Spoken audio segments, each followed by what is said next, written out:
It was an ordinary Thursday. I just wrapped up a client meeting and was on my way home, looking forward to dinner with Rachel. We'd argued the night before. Nothing unusual, just the usual friction that comes with 10 years of marriage and too many late nights at the office. I hadn't checked my phone all day. Work was hectic, and I didn't want any distractions. But as I sat at a red light, I glanced at my notifications. One missed call, one voicemail. From Rachel. I hit play. Her voice was calm, eerily calm. I've made my decision. Our marriage is over. Expect divorce papers from my lawyer. Don't contact me. It's done. The words hung in the air like smoke, choking, invisible, but absolutely real. I blinked, replayed it, again and again. I stared at my screen like it would offer context, a caption, a punchline to the joke I didn't get. I didn't expect this. Not like this. I got home to find her side of the closet empty, her toothbrush gone, a half-written grocery list on the fridge, still had her handwriting on it. She left nothing else, no letter, no explanation, just that 15-second voicemail that upended my entire world. I called her, straight to voicemail. I called again. Blocked. I sat on the edge of our bed, heart racing, mind spinning. We'd had issues, sure, but divorce? Without a single conversation? Without a warning? I paced the house, looking for clues like a detective in my own life. The wedding photo on the hallway wall. The 2 wine glasses still drying by the sink. Our dog, Murphy, whimpering by the front door. This wasn't just abandonment. This was erasure. That night, I opened a bottle of wine and listened to that voicemail on repeat. I wrote down every word, tried to decipher her tone. Was there anger, regret, relief? The next morning, I called her sister, Lauren. She didn't answer either. But when she finally texted back, all she wrote was, "She needs space. Don't make this harder than it already is." Harder for who? By Saturday, I got an email from a divorce attorney. No details, just a subject line. Notice of representation, Rachel Weston. Attached were the preliminary documents. I read every line twice. She wanted everything clean, fast, and final. Still no reason. Weeks passed. I tried to distract myself. Gym, work, friends. But at night, the silence in the house screamed. I kept asking myself what I missed. Was it the long hours?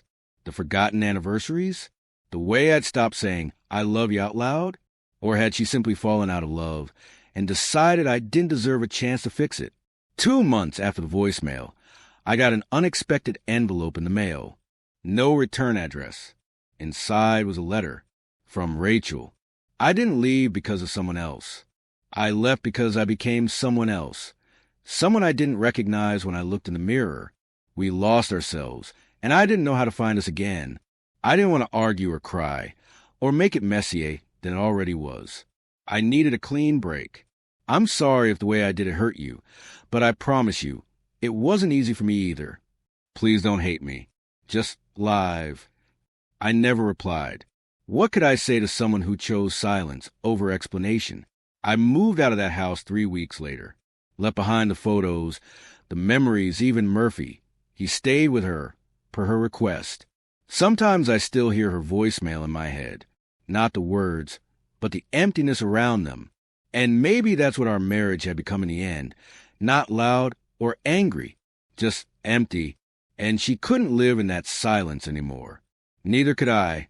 I moved into a small apartment downtown, a place with creaky floors, no dishwasher, and too much sunlight in the mornings.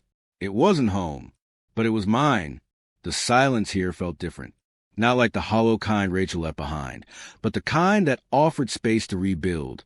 At first, I avoided people, declined invitations, made excuses. Friends tiptoed around the subject, unsure whether to offer condolences or stay quiet. I didn't blame them. How do you talk about a marriage that ended in a voicemail? But grief has strange stages. After the numbness wore off, the anger came. Not the loud, destructive kind, but a cold, simmering fury. I hated the voicemail. I hated how she left.